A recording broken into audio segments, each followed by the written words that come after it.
अस्सलाम वालेकुम। हम पढ़ रहे हैं चैप्टर नंबर 3। आज का हमारा टॉपिक है इंटरमोलिक्यूलर फोर्सेस ऑफ अट्रैक्शन। तो आइए पढ़ते हैं। फोर्सेस ऑफ अट्रैक्शन जो कि मॉलिक्यूल्स ऑफ एलिमेंट्स या कंपाउंड्स में प्रेजेंट होती हैं उसको इंटरमोलिक्यूलर फोर्सेस ऑफ अट्रैक्शन कहते हैं। अट्रैक्टिव फोर्सेस जनरली वीक होती हैं as compared to bonding forces. Bonding forces किसके दरमियान प्रेजेंट होती हैं? एटम्स ऑफ सब्सटेंसेस के दरमियान में। अब 3 स्टेट्स ऑफ मैटर में जो फोर्सेस वीकेस्ट है मॉलिक्यूल्स ऑफ गैसेस में होती हैं, मतलब के मॉलिक्यूल ऑफ गैसेस के दरमियान में बहुत कमज़ोर इंटरमोलिक्यूलर फोर्सेस होती हैं, वीक होती हैं। और जो स्ट्रॉन्गेस्ट हैं वो मॉलिक्यूल्स ऑफ सॉलिड्स में होती हैं। फर्स्ट पैराग्राफ में ये इसका इंट्रो था। सेकंड पैराग्राफ में इंटरमोलिक्यूलर फोर्सेस ऑफ अट्रैक्शन की डिफरेंट टाइप्स हैं। कुछ वीक होती हैं और कुछ रिलेटिवली स्ट्रॉन्ग होती हैं। रिलेटिवली का मतलब है कंपैरिजन में। ये अब क्या करती हैं? जो इंटरमोलिक्यूलर फोर्सेस वीक हो या स्ट्रॉन्ग हो, इनकी वजह से जो फिजिकल प्रॉपर्टीज़ हैं सब्सटेंसेस की वो इफ़ेक्ट होती हैं। मेल्टिंग और बॉइलिंग पॉइंट सब्सटेंसेस के डिपेंड कर रहे होते हैं कि जो फोर्सेस हैं उनकी स्ट्रेंथ कितनी है। अगर स्ट्रॉन्ग इंटरमोलिक्यूलर फोर्सेस होंगे तो मेल्टिंग और बॉइलिंग पॉइंट हाई होंगे। अगर वीक इंटरमोलिक्यूलर फोर्सेस होंगी तो उनके बॉइलिंग और मेल्टिंग पॉइंट वीक होंगे। स्ट्रॉन्गर फोर्सेज होंगी मॉलिक्यूल्स ऑफ लिक्विड में हायर होती हैं as compare to gases. Similarly जो स्ट्रॉन्गर इंटरमोलिक्यूलर फोर्सेज होती हैं, हम पढ़े पेज नंबर 44। तो सिमिलरली जो स्ट्रॉन्गर इंटरमोलिक्यूलर फोर्सेज होती हैं वो किस में होती हैं? सॉलिड्स में होती हैं। तो सॉलिड के मेल्टिंग और बॉइलिंग पॉइंट हायर होते हैं। नेक्स्ट क्या है? 2 टाइप ऑफ सच फोर्सेज हैं। Dipole forces of attraction, hydrogen bonding. अब डाई का मीन्स होता है 2। Dipole forces of attraction. अब ये जो फोर्सेज ऑफ अट्रैक्शन है ये मॉलिक्यूल्स ऑफ पोलर कंपाउंड जिस तरह हाइड्रोक्लोरिक एसिड है, H for hydrogen, Cl for chloride hydrochloric acid में हाइड्रोजन और chlorine shared pair of electrons इनके दरमियान में होते हैं और डिफरेंट फोर्सेस होती हैं। हाइड्रोजन और क्लोरीन के मॉलिक्यूल्स के दरमियान में डिफरेंट फोर्सेस ऑफ अट्रैक्शन होती हैं। इनमें शेयर्ड पेयर ऑफ इलेक्ट्रॉन्स होते हैं। जो फोर्सेस ऑफ अट्रैक्शन है एटम की उसको इलेक्ट्रोनेगेटिविटी कहते हैं। और सिंस जो इलेक्ट्रोनेगेटिविटी क्लोरीन एटम की है वो ग्रेटर होती है देन हाइड्रोजन एटम, तो क्लोरीन क्या करेगा? वो हाइड्रोजन एटम को अपनी तरफ अट्रैक्ट करेगा ग्रेटर फोर्स के साथ। एज अ रिजल्ट जो बॉन्ड है हाइड्रोजन और क्लोरीन का वो पोलर हो जाएगा, पोल्स बन जाएंगे। हाइड्रोजन के ऊपर पार्शियल पॉजिटिव चार्ज है, क्लोरीन के ऊपर पार्शियल नेगेटिव चार्ज है। अब 2 पोल्स है, एक के ऊपर पॉजिटिव है, एक के ऊपर नेगेटिव चार्ज है। अब इन जो partial charges of molecule hydrochloric acid के वो अट्रैक्ट करते हैं दूसरे को। अब सो फोर्सेज ऑफ अट्रैक्शन को कहते हैं डाइपोल फोर्सेस। यहाँ पे हाइड्रोजन है, ओके, यहाँ पे भी हाइड्रोजन के ऊपर पॉजिटिव चार्ज है, नेगेटिव चार्ज है। यहाँ पॉजिटिव चार्ज है, नेगेटिव चार्ज है। आपको पता है कि पॉजिटिव चार्ज नेगेटिव चार्ज को अट्रैक्ट करता है और पॉजिटिव नेगेटिव को अट्रैक्ट करते हैं, और जो सेम चार्ज होते हैं वो दूसरे को रिपेल करते हैं, एक दूसरे के साथ टकराते हैं। हाइड्रोजन और क्लोरीन है तो हाइड्रोजन के ऊपर पार्शियल पॉजिटिव चार्ज है और क्लोरीन के ऊपर पार्शियल नेगेटिव चार्ज है। तो हाइड्रोजन और क्लोरीन के दरमियान में बॉन्ड क्रिएट हो गया।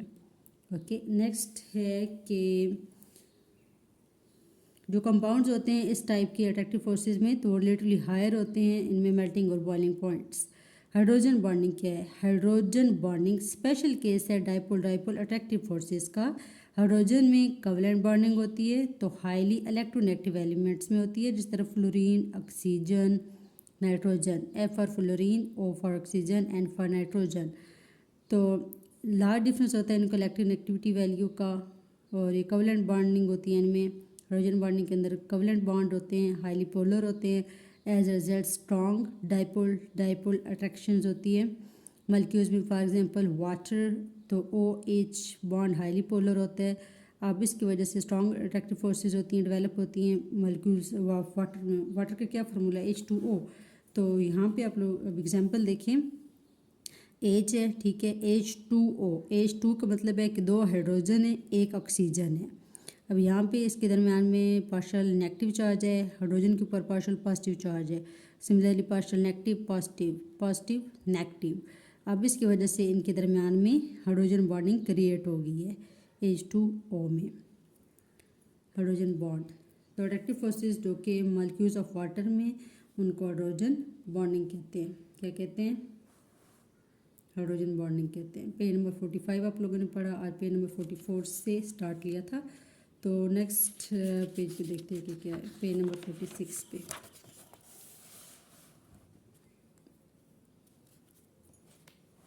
तो डियर लर्नर्स, इसमें क्या है, जो स्ट्रेंथ होती है हाइड्रोजन बॉन्ड की वाटर के दरमियान में, वो रिलेटिवली हायर मेल्टिंग और बॉइलिंग पॉइंट होते हैं एज़ कम्पेयर टू H2S और NH2। Nature of bonding and properties, topic number 3.8, nature of bonding and properties. तो आयनिक कंपाउंड्स में oppositely charge ion held together होते हैं strong electrostatic forces of attraction से in the form of crystal lattice. Since जो ions होते हैं वो rigid होते हैं, रिजिड का मतलब होता है सख्त, जिस तरह सॉलिड होते हैं इन आयनिक कंपाउंड। अब इन कंपाउंड में ये एग्जिस्ट करते हैं इन the form of stable solids.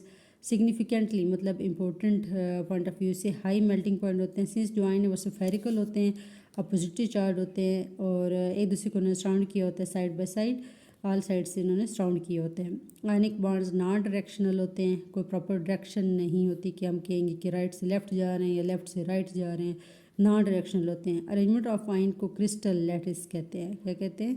Crystal lattice. Second paragraph है, एक्सटर्नल फोर्स अगर हम अप्लाई करेंगे, लगाएंगे क्रिस्टल लैटिस पे तो इजीली ब्रेक हो जाते हैं। तो आयनिक सॉलिड हाईली ब्रिटल होते हैं और सॉलिड फॉर्म में आयनिक कंपाउंड्स होते हैं, और जब सॉलिड फॉर्म में होते हैं तो इलेक्ट्रिसिटी को कंडक्ट नहीं करेंगे क्योंकि आयंस टाइटली हेल्ड होते हैं और मूव नहीं कर सकते। हाउ एवर जब मोल्टन स्टेट में होते हैं, मोल्टन कहते हैं मेल्ट से वर्ड निकला है, मोल्टन पिघला हुआ, मोल्टन स्टेट में होते हैं तो आयंस थोड़ा फ्री होते हैं, जिस तरह लिक्विड की एग्जांपल है, तो इलेक्ट्रिसिटी को कंडक्ट करते हैं। आयनिक solid generally soluble in water होते हैं। वाटर जो है वो इलेक्ट्रोस्टैटिक फोर्सेस को न सिर्फ ब्रेक करते हैं बल्कि हाइड्रेट भी करते हैं फ्री आयंस को। अब इस प्रोसेस में हाइड्रेशन वाटर मॉलिक्यूल में क्या होता है, ये सराउंड करते हैं और इंटैक्ट करते हैं आयंस और मॉलिक्यूल्स के साथ। अब यहाँ पे एग्जांपल देखते हैं सोडियम क्लोराइड की। एन के ऊपर पॉजिटिव चार्ज है, क्लोरीन के ऊपर नेगेटिव चार्ज है, तो H2O है। यहाँ पे सोडियम है, ओके, सोडियम ने अब किस चीज़ को सराउंड किया, यहाँ पे ऑक्सीजन ने सराउंड किया 1 2 3 4 5 साइड से ऑक्सीजन के साथ इसकी बॉन्डिंग बन रही है और H2O है, मतलब कि वाटर का फार्मूला है 1 2 3 4 5 साइड से। अब यहाँ पे क्लोरीन है, सोडियम क्लोराइड है ना, तो यहाँ पे क्लोरीन है, क्लोरीन की बॉन्डिंग बन रही है हाइड्रोजन के साथ। हाइड्रोजन कितने हैं अब क्लोरीन के साथ, CH4Cl, यहाँ पे हाइड्रोजन है 1 2 3 4, ओके। हाइड्रोजन के साथ बॉन्ड क्रिएट करने की कोशिश करें और इन टर्न क्या है, वाटर है, मतलब कि यहाँ पे हाइड्रोजन सोडियम का Na stand for sodium, Cl stand for chlorine, तो सोडियम बॉन्ड बना रहा है ऑक्सीजन के साथ इस केस में। सेकंड में क्लोरीन बॉन्ड बना रहा है हाइड्रोजन के साथ, ओके। सोडियम ऑक्सीजन के साथ बॉन्ड बना रहा है, क्लोरीन हाइड्रोजन के साथ बॉन्ड बना रहा है। अब यहाँ पे क्या, hydration of ions. Hydration of ions में क्या हो गया, सोडियम को अब सराउंड कर लिया है, सोडियम के ऊपर पॉजिटिव चार्ज है नो डाउट, तो सोडियम को सराउंड कर लिया है नेगेटिव चार्ज ने। नेगेटिव चार्ज मतलब कि ऑक्सीजन ने सराउंड किया हुआ है। ब्यूटीफुल पिक्चर है, कलर्ड फॉर्म में। नेगेटिव आयंस हैं रेड कलर वाले सारे, पॉजिटिव आयन में क्या है, हाइड्रोजन शो कर रहे हैं। पॉजिटिव आयन हाइड्रोजन के ऊपर पॉजिटिव चार्ज होता है, ऑक्सीजन के ऊपर नेगेटिव चार्ज होता है, तो सोडियम के साथ नेगेटिव आयंस हैं 1 2 3 4 5 6 साइड से हाइड्रेशन ऑफ आयंस हो रही है। तो यहाँ पे क्लोरीन था, क्लोरीन के साथ क्या था, पार्शियल पॉजिटिव चार्ज था हाइड्रोजन का। तो अब इस डायग्राम में क्लोरीन को पार्शियल पॉजिटिव चार्ज ने सराउंड किया हुआ है, घेरा हुआ है, और यहाँ पे ऑक्सीजन के ऊपर नेगेटिव चार्ज है ना, तो ये अब नेगेटिव चार्ज जो बड़ा सर्कल है वो नेगेटिव चार्ज को इंडिकेट कर रहा है, स्मॉल जो सर्कल्स हैं वो हाइड्रोजन को इंडिकेट कर रहे हैं। तो हाइड्रेटेड क्लोरीन है, hydrated due to presence of water. Aqua word भी यूज़ करते हैं वाटर के लिए, H2O is the formula of water, common है बिल्कुल, सोडियम का Na है। तो पेज नंबर 47 से स्टार्ट लेते हैं। आयनिक कंपाउंड जब एक्वस सोल्यूशन में होते हैं तो इलेक्ट्रिसिटी को कंडक्ट करते हैं, ओके, बिकॉज जो फ्री आयंस है वो अवेलेबल होते हैं। जब फ्री आयंस होंगे तो वो ऑब्वियसली मूव करेंगे रिस्पेक्टिव इलेक्ट्रोड की तरफ, पॉजिटिव वाले नेगेटिव की तरफ जाएंगे, नेगेटिव वाले पॉजिटिव की तरफ जाएंगे, तो इसका मतलब ये है रिस्पेक्टिव इलेक्ट्रोड्स। आयनिक कंपाउंड जल्दी रिएक्ट करते हैं एक्वस सोल्यूशन में, और जब मिक्स करते हैं दो सोल्यूशंस को आयनिक कंपाउंड को, तो पॉजिटिव आयन एक कंपाउंड के वो रिएक्ट करते हैं नेगेटिव आयन ऑफ दूसरे कंपाउंड के, तो न्यू कंपाउंड बनता है। सोडियम क्लोराइड और सिल्वर नाइट्रेट की एग्जांपल है। सोडियम क्लोराइड का फॉर्मूला है NaCl और सिल्वर का है Ag और NO3, सिल्वर नाइट्रेट बन जाएगी। सोडियम क्लोराइड और सिल्वर नाइट्रेट का फार्मूला है। In the process of water reaction हो रहा है, सोडियम अलग हो जाएगा, क्लोरीन अलग हो जाएगा। सोडियम के ऊपर पॉजिटिव चार्ज होता है, क्लोरीन के ऊपर नेगेटिव चार्ज है। यहाँ पे सिल्वर नाइट्रेट है, सिल्वर अलग हो गया, नाइट्रेट अलग हो गया, इसके ऊपर नेगेटिव चार्ज है, सिल्वर के ऊपर पॉजिटिव चार्ज है। अब रिटर्न का बना सिल्वर क्लोराइड बन रहा है, और क्योंकि पॉजिटिव और नेगेटिव एक दूसरे के साथ इंटरेक्ट करते हैं, सिल्वर क्लोराइड बन रहा है, सोडियम भी अलग गया, नाइट्रेट भी अलग गया। White precipitate of silver chloride निकलते हैं एक्वा सोल्यूशन में। ये किस्म का टेस्ट भी हो गया इसका, इंटरेस्टिंग इन्फॉर्मेशन है। देन पेज नंबर 47 पे कुछ पीरियोडिक टेबल की शक्ल बनाई गई है। You can see the names of elements if you want to see. Page number 47 आप लोगों ने पढ़ लिया। नेक्स्ट पेज क्या है? Page number 48। पेज नंबर 48 पे क्या है, लेट्स सी। तो इसमें थ्योरी है, जो पिछले टॉपिक पढ़ रहे हैं उसी से रेलिवेंट आगे मूव कर रहे हैं।